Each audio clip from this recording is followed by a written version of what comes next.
घरात जर रोज शाळेत जाणारी लहान मुले असतील ना, तर त्यांच्या टिफिनला रोज काय द्यायचं हे एक टेन्शनच असतं.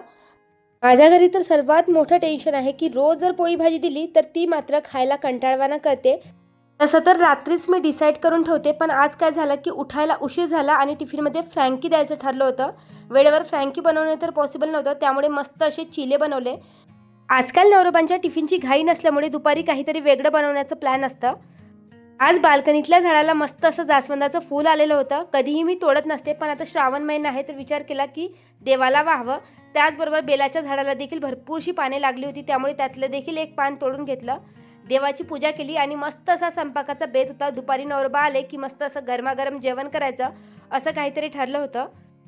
पहिले तर पूजा करून घेतली आणि त्यानंतर जे काही देवाचे कपडे होते खूप खराब झाले होते, तर विचार केला की याला थोड्या वेळासाठी सोक करून ठेवावं. तर माझ्याकडे ही सुंदरशी स्टीलची बकेट आहे जी मला खूप आवडते. त्यामध्ये कपडे सोक करायला मला खूप आवडतं, तर थोड्या वेळासाठी मी हे कपडे सोक करत असते आणि त्यानंतर व्यवस्थित वॉश करून सुकत घालत असते. आज मस्त अशी स्वयंपाकाची आरामशीर तयारी चाललेली होती. मात्र वेळेवर गॅसने धोका दिला आणि सगळं काम इंडक्शनवर करावं लागलं. पण माझ्याकडे जे इंडक्शन आहे ना, त्यावर काही लिमिटेडच भांडी चालतात. तर माझ्याकडे एक प्लेन सरफेस असलेली कढई आहे आणि त्याचबरोबर प्लेन सरफेस असलेलं कुकर आहे. त्यामुळे पोळ्यांचा प्लॅन मात्र कॅन्सल झाला. जर कधी तुम्ही चांगल्या इंडक्शनच्या शोधात असाल तर आजकाल नवीन प्रकारचं इंडक्शन निघालं आहे, ज्यामध्ये सर्व प्रकारची भांडी लागतात. स्पेशल भांडी विकत घ्यावी लागत नाही. पण कसंही असो, इंडक्शनवर देखील मी मस्त असा स्वयंपाक रेडी केला. चला तर ब्लॉग इथेच एंड करते. भेटूया नेक्स्ट व्हिडिओमध्ये. Bye bye.